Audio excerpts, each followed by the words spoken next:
That's a picture of my lovely family, and I was not kidding in my bio when I talked about babysitting my kids when I'm not working. And I guess there's lunch after this session, so you have something to look forward to. I always end up, it's my luck, end up having my session just before lunch. So I'm standing between you and lunch, so maybe my session will serve as an appetizer to you all. Let's hope. I'll try to make it interesting.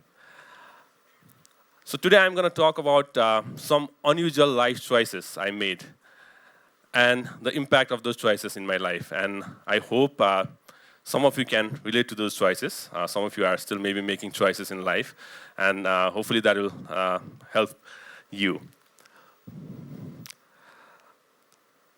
I struggled with mathematics as a kid. In fact, I failed my math exam in grade 7. Fast forward 10 years from grade 7, I ended up getting my engineering degree from one of the top engineering colleges in the US. And I know it's hard to see, and maybe I look different. It was 20 years ago, so that's me at my university in the US, University of Maryland. You can see the logo there. So why I'm telling you this? I'm telling you this because I've made many unconventional life choices in my life. And I'm going to share some of those today. So after completing my degree from the university in the US, I returned to Nepal back in 2007. Another unusual choice. As you know, a lot of Nepalese youth, they are going abroad for better opportunities. We all know that. How many of them come back? Not many, right? They are seeking permanent residency abroad. They are doing great job over there, but not many come back. So when I came back, there were some raised eyebrows. People couldn't understand why I returned.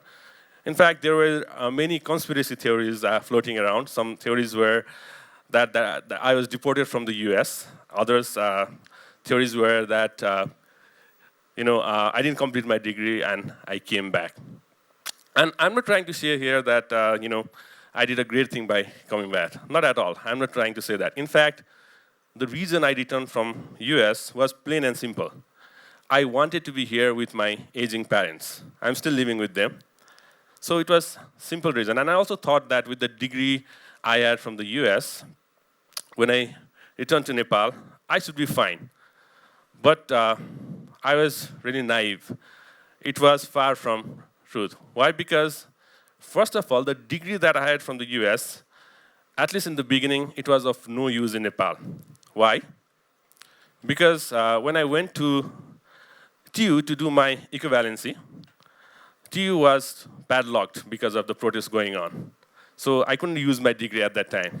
Also, at that time in Nepal, there were like Nepal bonds, so it was disrupting life. It was really uncomfortable. In addition, there were a shortage of basic necessities. Electricity, when I came back, there was 15 hours of load shedding. And that was the year 2007 when it snowed in Kathmandu, so it was really cold, trust me. And also, petroleum products and other things, it was like, miserable, life was miserable. So in a way, we have come a long way. Also, I didn't have any network here, friends, circle to fall back to. So that made it difficult. However, when I look at it in retrospect, everything worked out fine. And that's what I'm going to share today. So there are challenges in Nepal, of course, many challenges. But, there are also opportunities here. And that's what I'm going to share about. All of you are in a situation, or sometimes you'll be in a situation where you have to make difficult choices in life. And at the beginning, it's not clear, right, why you are making those choices. And also, you cannot see the path forward for making that choice. But from my experience, what I've learned is, if you know the whys, why you are making that choice, and if you persevere, if you focus on that, it will be all right. You will find your path forward.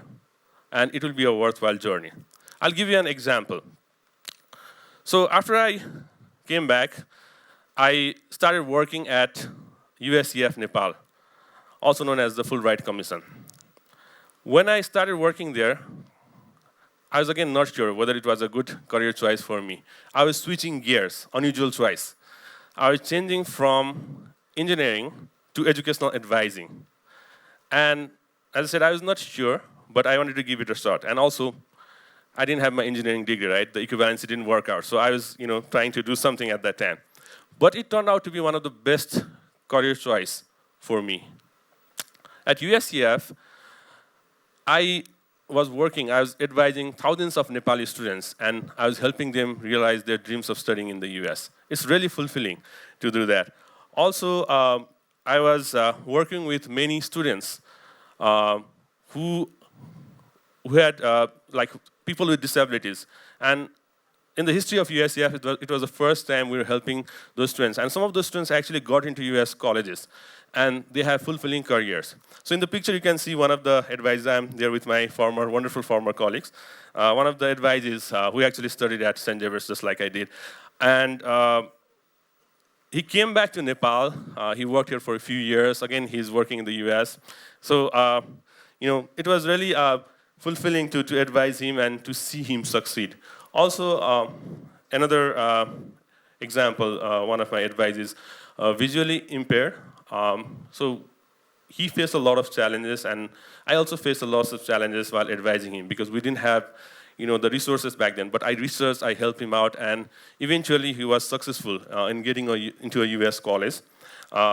Did really well, and he's a software engineer in the US right now. So again, it was fulfilling, meaningful, rewarding, to help people through my journey at USEF. So, although I was making this unusual choice, the career that I had was really rewarding.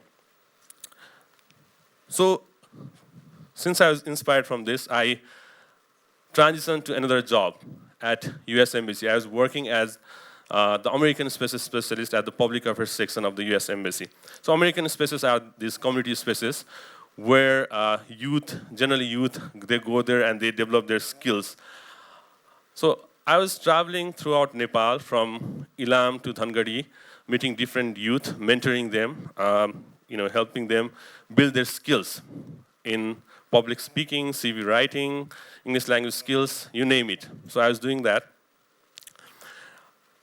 That was the time, when I also came across this course that my alma mater, University of Maryland, was designing. So I actually collaborated with my university back in the US to design a course on good governance.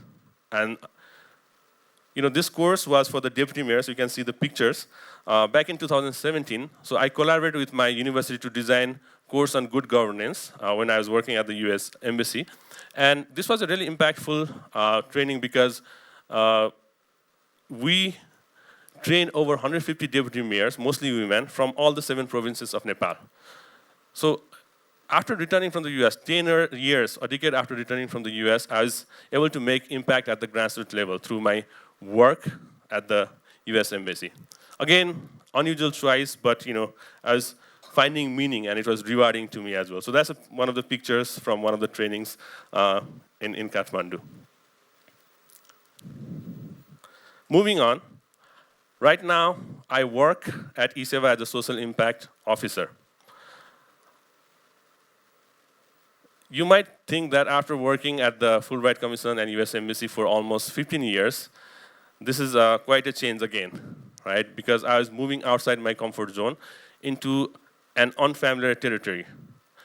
However, you can see that my values align with the value of the company I'm working in. Because when eSewa was launched in 2009, it was a very unusual choice. Back then, internet penetration in Nepal was less than 5%. Mobile penetration was quite low, around 15%. Hardly anyone had cell phones, right? But the founders had the guts and courage to start this company at that time. And now we all know how it has transformed our lives. So eSewa as a first digital wallet in South Asia is definitely a trailblazer. And I am contributing to the society through the organization, and I'm really happy to be part of this incredible journey at eSewa. Okay. So these are like my choices in life, unusual choices, and how I made the most of it. I'm sure a lot of you are in similar situation, or you have already made choices in life. So in conclusion, what I will say is, in life, when you make different choices, you'll face challenges. But there are like few learnings I would like to share. First, trust your capabilities. When you make choices, there will be setbacks. But if you trust your capabilities, if you know the whys, as I said, you should be fine. Okay? And the next is, don't have a predetermined path in your life. Be willing to experiment, be it academics, be it career. And also, thirdly, I encourage all of you to think outside your comfort zone. There will be uncertainties, and there will be doubts. People will doubt you. However, it will be meaningful to you. And, the easy path, easy journeys, we can all take it, but it will not make for great stories. That's my story. Thank you.